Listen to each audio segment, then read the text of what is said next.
Welcome back to House of 1000 Haunts. I'm Stevie. And I'm Dwayne. And we are Destination Stone on YouTube. And tonight we have another haunt for you for this Halloween season. Like we said, we have 4 episodes for you in store this haunt season. And this week, we are taking it to Tennessee to visit a haunt located inside Maple Lane Farms in Greenback, Tennessee. Tennessee Terror. This haunt used to be known as AMS Haunts, which, did we put that one in the house? Yes. Yes. We did. You say, wait a minute, you're putting the same haunt in the house? Not really. So the reason we're putting them in the house again, it's kind of like when a wrestler gets to be put in the Hall of Fame 2 times.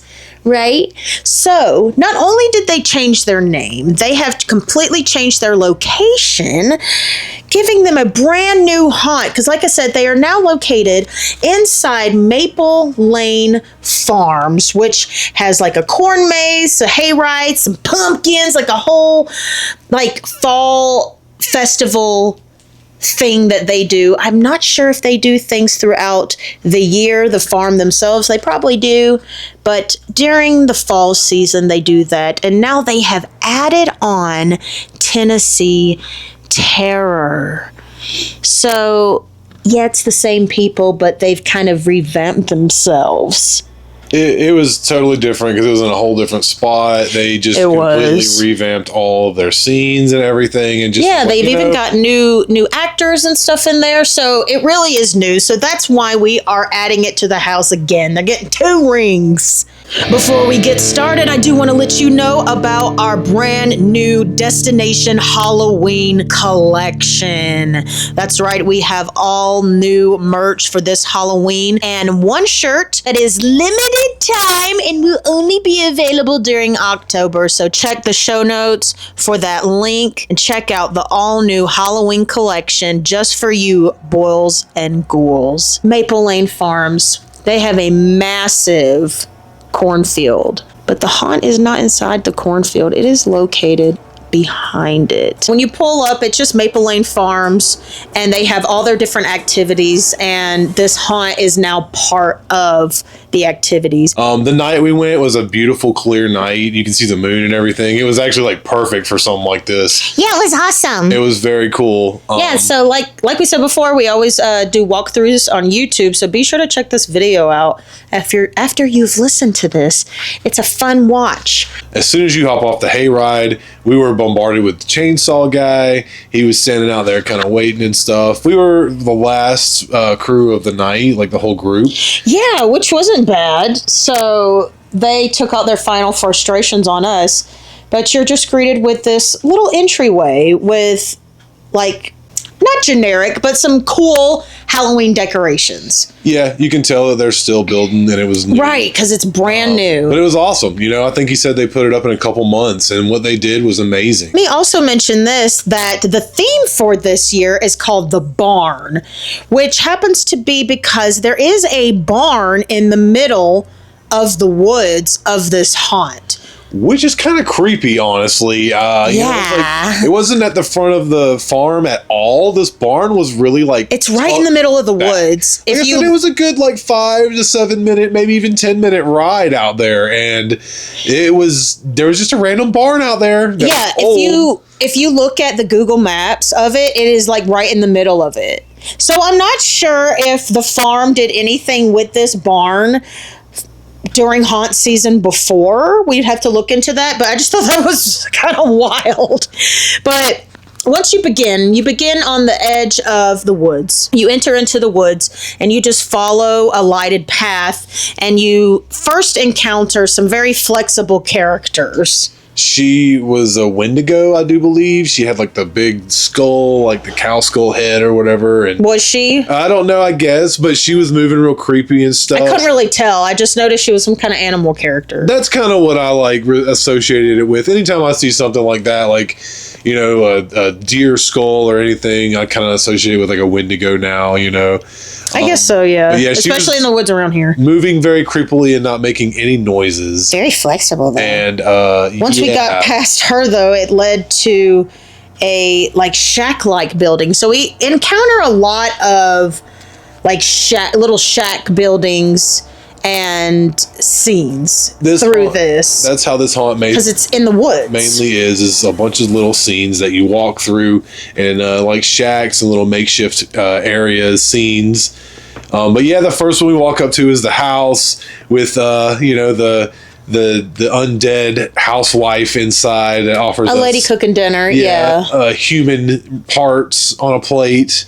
What we did notice is it seems like as you're walking through a town. Right. Yeah, and it starts with this little shack here. Right, like you walk through the lady's It's someone's house. Yeah. Then you exit her home and you continue to follow the lighted path. We encounter this character that's a blind character and who was asking for our eyes, but I was pretending I didn't have any eyes. So I mean, you couldn't see her eyes anyway. But it was interesting because some haunt actors, like, they're not able to like banter and bounce off, but they put a very good actor here because he was able to bounce back and forth with me. Even with me being silly, he was still able to like hold and maintain kayfabe. He did a great job.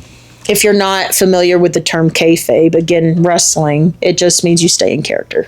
And then he introduces us to his brother, who is also wearing his mom's face. Yes, because they must have skinned her, right. Which was funny because at first it confused us. If you watch our video, we're like, wait, you said it was his brother. But we encounter like their garage, and they had a completely destroyed vehicle. It's just shooting out steam, the car was. It was really cool. It was a cool effect. Yeah. You know what would have been even more interesting, if they would have had that lady in the first house been faceless. Right. And that could have been their mom. Right, yeah. But I'm thinking more into it. That would have been kind of neat. But this scene was really neat. I love what they did with the car. Right. That was very cool. And they kind of guide you forward into this pallet maze that pretty much takes you to the front of the barn and that we were talking about earlier. There's this giant skull up top of this where the hay loft is up top. It's really cool. It's all lit like red and orange looking colors. It's really so neat. And once you go into the barn, it's another like wooden maze with pallets and with a lot of like creepy dudes in there that just ganged up on us. Yeah, they were pretty crazy. There was two of them, and the second one actually had glow sticks on his head, and he wanted to get all up in the Stevie's camera and stuff, and he was just bantering back and forth. It was really fun. But again, they did good with the banter. Yes, they had some really good actors that were able to do that. And they weren't just saying, "Get out of my barn." Get exactly. Because we need a list of like things you do not say. Don't just say boo. Don't just say get out, because people paid good money to come in here.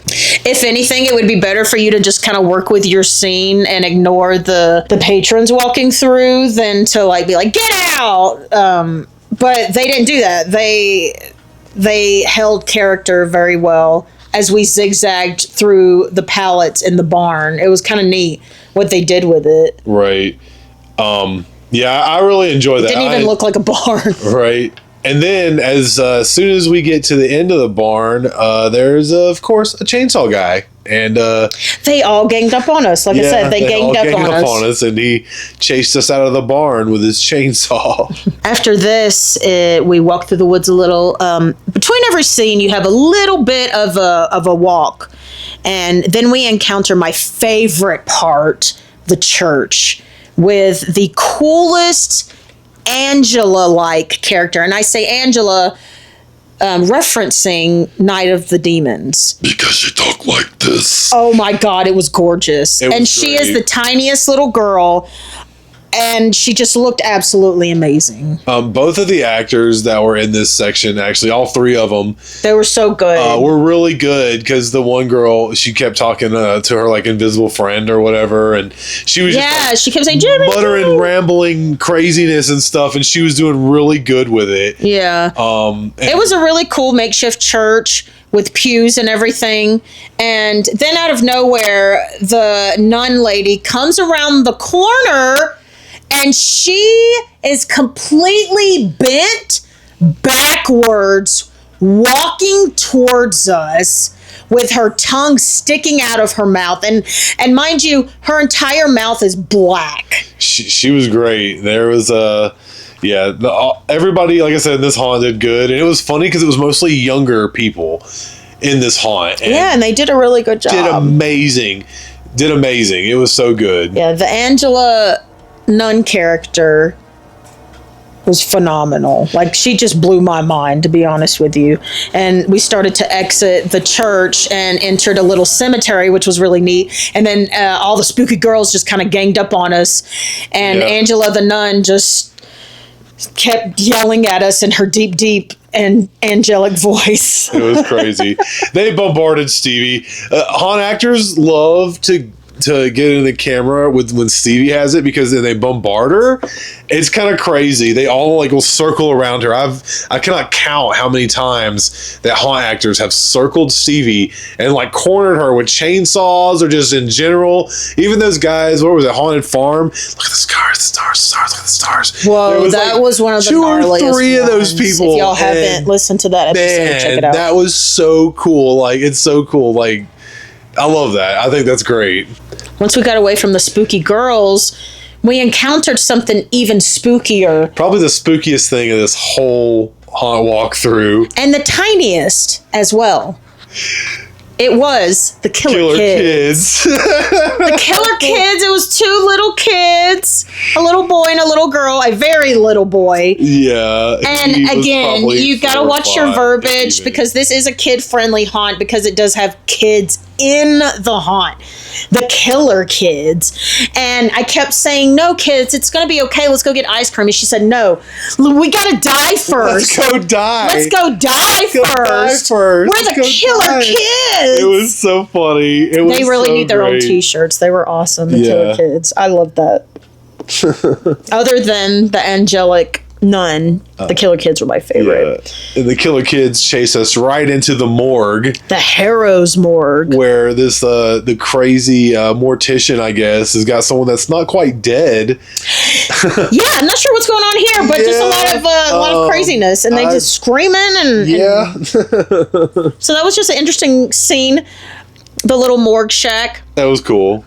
From there, we walked back outside and we encountered a few other scenes. Again, it just felt like you were walking through a town, because now we encounter a bar with a drunk person just kind of laid out, and a butcher shop with a pig man. Yeah, the bar did have like a lady that was there. Think about it. Maybe the bar is just the local place that gets all the drunk people. Oh yeah, and the butcher shop, and the butcher is taking the drunk people. So there we go. That connected it for me. So again, these were just kind of open scenes that you walked past. They weren't little sheds you walked into.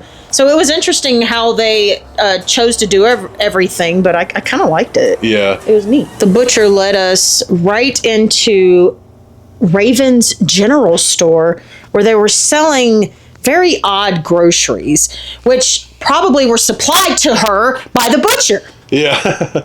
Yeah, she had all kinds of crazy stuff, and we were like, oh yeah, that's kind of actually really cool. And she's like, well, you got any money? Or like, no. She's like, are you trying to rob me? So again, it was like a sadistic village. Yeah, it was that pretty we crazy. Were walking through. Just like a whole town of crazy people. After that, we walked towards the library, which was so creepy because you had to be absolutely quiet.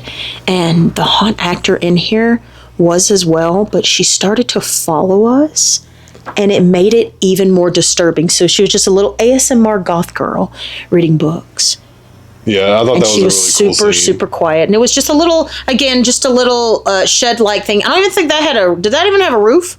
That just had walls. No, it just had that walls. just had walls, and you walked into it. A couple of these were like that, but you know. But it was neat. It was just neat how they did that, and you walked through the woods in these haunts. Again, the weather was really, really nice, so it was a nice little stroll through the woods. Once you left there, you encountered another river of lights that you just had to follow the path. And we got chased by a chainsaw. Of course, you got attacked by a chainsaw man, of course, which led us right into a camp area. There was tents laid out, so now we're in like a camping, more of just the wooded area of the village. That was cool because there was a dude in there and he was like being all creepy, and then he pulls up this giant axe. Yeah, not a chainsaw, an axe. Yeah, the chainsaw's scary, but an axe is really scary. And it was like a legit axe, and it was big. It was a big old axe. Some of his victims are crawling out of the woods as well, so that was cool. He was all quiet and eerie, right, and then out of nowhere you heard his victims like screaming. Yeah. Save us! Pretty much the victims like guide you into the final scare. Yeah, you start to see the corn ahead, and you see the moon all lit up in the sky, and you think you're safe. So you want to run forward, but then you're just attacked with the final chainsaw man, which was the beginning chainsaw man from the opening. Yeah, it was pretty cool. He was also in one of the other places too. He was one of the other chainsaw guys, so that must have been close to where he was at. Yeah, so he ran through the hunt. And, it was pretty cool. We encountered him a couple of times, so that was cool. So right at the end, you exit, and you're beside the corn, and you got to run all the way back up, just those short ways to the front again, where you get back on the hayride, and it rides you back to where your cars are parked. Yep. And that was Tennessee Terror. Yeah. In Greenback, Tennessee. Pretty simple little haunt. Super, super fun. Family friendly, but still 100%. like enjoyable for adults, but not too scary for little kids. Yeah, I had an amazing time. I did too. I love that haunt so much. Like I said, I really loved the church scene and the cemetery with my spooky girls. Angela, she was amazing. I loved her. Yeah, the killer kids. And the killer kids. The killer kids were amazing. You gotta love the killer kids. The dude with the axe, that was so cool to me because like it was just creepy. He was a good actor and he did it really well. Yeah, he didn't say a word. Well. You know, like how awesome is that? When you can act when you can do body language and like portray that message, it's great. It's just great, man. He was no dialogue needed. Yes. Tennessee Terror, the barn is located in Greenback, Tennessee at Maple Lane Farms. If you are in the area, check them out. We'll have their information linked in the show notes, along with our walkthrough video of this haunt. It was so much fun. Be sure to check it out, guys. If you are having fun with us here on House of 1000 Haunts, give us a follow wherever you listen to your podcast and a 5-star rating. And if you're on YouTube, subscribe, okay? We're almost at 4,000 and we're trying to get to 1 million. And you know, that's a big jump, but we can do it. We can do it. With your help. Your help. We love haunted houses. We love Halloween. Thank you for hanging out with us this haunt season, this October, this Halloween, or whenever you happen to be listening to this episode. Happy Halloween, everyone. Yeah, happy Halloween, and thank you all for hanging out with us. Huge shout out to Tennessee Terror. Go check them out for sure. If you don't get to go out this year, I don't know if they're going to be doing any seasonal things, but if they do, check those out as well, or next haunt season. They have a website. I'll have it linked. Yep. All right, guys, that's another haunt in the house. There's the door. Slammed the door. Okay, guys, thanks for hanging out with us. Happy Halloween. We'll see you next time. Was that a demon? We'll see you next time here on House of 1000 Haunts.